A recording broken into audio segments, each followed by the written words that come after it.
नमस्ते दोस्तों, स्वागत है आपका मेरे चैनल पे टॉक विद सूरज में। आज हम बात करेंगे एक ऐसे सच की जो हर आम आदमी रोज महसूस करता है लेकिन बोलता नहीं। एक तरफ हम सुबह से शाम मेहनत करते हैं, ट्रैफिक में फंसे रहते हैं, प्रेशर रहता है, ईएमआई फी पेंडिंग रहते हैं, टेंशन होती है, और दूसरी तरफ कुछ खास लोग, उनके लिए जिंदगी बहुत आसान है, रास्ते खाली हैं और फ्यूचर सिक्योर है। मेरा सवाल बहुत सिंपल है, जब सब बराबर हैं तो ट्रीटमेंट अलग क्यों है? एक आम आदमी का दिन सुबह अलार्म से शुरू होता है और रात को टेंशन पे खत्म होता है। ऑफिस का प्रेशर, बॉस का गुस्सा, घर का खर्चा, बच्चों का फ्यूचर। सपने बड़े होते हैं दोस्तों, लेकिन रिसोर्सेस छोटे होते हैं। कंपटीशन इतना तेज है कि मेहनत के बाद भी गारंटी नहीं ले सकते। लाइन में खड़े रहो, फॉर्म भरो, वेट करो, यही रूटीन है। अब दूसरी तरफ देखो, जहां पावर है वहां प्रॉब्लम कम है। पैसे का रिसोर्स स्ट्रांग है, कनेक्शन सॉलिड है और सिस्टम उनके लिए फ्लेक्सिबल है। जहां आम आदमी रूल्स फॉलो करते हैं, वहां पावरफुल लोग रूल्स को बेंड करते हैं। और फिर हम पूछते हैं, गैप क्यों बढ़ रहा है? अब आते हैं सबसे सेंसिटिव पॉइंट पे, वीआईपी ट्रीटमेंट। मंदिर हो, ऑफिस हो, हॉस्पिटल हो या रोड, हर जगह एक इनविजिबल लाइन खींची हुई है। मंदिर में special entry, special check, special pass, पैसे दो, टाइम बचा लो। आम भक्तों घंटों लाइन में खड़े रहते हैं, पसीने में भीगा, और वीआईपी 5 मिनट में दर्शन करके निकल जाते हैं। ऐसा क्यों दोस्तों? जहां भगवान के सामने सब बराबर होने चाहिए, वहां भी क्लास सिस्टम चल रहा है। हॉस्पिटल और ऑफिस में भी वही कहानी।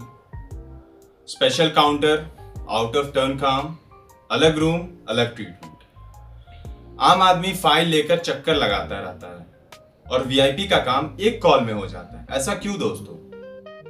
और सबसे ज्यादा दर्द रोड पर। जैसे ही हम वीआईपी मोमेंट होता है, पूरा शहर रुक जाता है। Traffic jam, late exams, late interviews, कभी कभी तो इमरजेंसी व्हीकल्स भी फंस जाती है। सवाल सिंपल है, एक आदमी के लिए 1000 लोग क्यों रुकते हैं? मेरा सवाल आपसे है ये चीज, कमेंट बॉक्स में आप बताइएगा जरूर। अब आते हैं मेन मुद्दे पर। उन लोगों के बच्चे फॉरेन पढ़ाई करने ही क्यों जाते हैं, इंडिया में रह के क्यों नहीं करते? मैं बताता हूं। और फिर जब बात आती है फ्यूचर की, तो पब्लिक के लिए बोलते हैं यहीं पढ़ाई करो, यहीं बनो।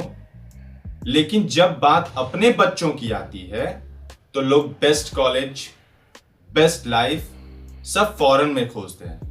उन्हें सिस्टम पर भरोसा नहीं, लेकिन आम आदमी को वही सिस्टम बेचा जाता है। आप लोग ये सब चीज समझो। अब आते हैं, पूरे सिस्टम का एक चेन है। बताते हैं क्या चेन है। ये अलग अलग प्रॉब्लम्स नहीं है, ये एक ही चेन के से लिंक रहते हैं। पावर से ईज मिलती है, ईज से प्रिविलेज बनता है, प्रिविलेज से डिस्टेंस बढ़ता है। आम आदमी टैक्स देता है, टाइम देता है, सिस्टम फॉलो करता है, और पावरफुल लोग सिस्टम का शॉर्टकट बना लेते हैं। मंदिर से रोड तक, हॉस्पिटल से एजुकेशन तक, वीआईपी कल्चर इक्वेलिटी को धीरे धीरे मार रहे हैं ये लोग। दोस्तों, ये सिर्फ गुस्से की बात नहीं है, ये एक सेल्फ रिस्पेक्ट की बात है। जब एक आम इंसान को हर जगह सेकंड क्लास फील कराया जाता है, तो सवाल उठना जरूरी है। आवाज उठानी पड़ेगी, सवाल पूछने पड़ेंगे, सिस्टम को याद दिलाना पड़ेगा। पावर सर्विस के लिए होती है, शो के लिए नहीं। अगर हम चुप रहें तो वीआईपी कल्चर और स्ट्रांग होगा। आप क्या सोचते हो? क्या मंदिर से लेकर रोड तक सबको बराबर ट्रीटमेंट मिलना चाहिए ना? कमेंट करो, अपनी बात रखो, और आपको लगे कि ये वीडियो आपके लिए हेल्पफुल है, इंफॉर्मेशन है, तभी आप लाइक करो। और जहां तक सब्सक्राइब की बात है, तो आपको अगर लगे कि इस बंदे में कुछ बात है तभी मेरे को सब्सक्राइब करो। तब तक के लिए keep learning, keep growing. Thank you.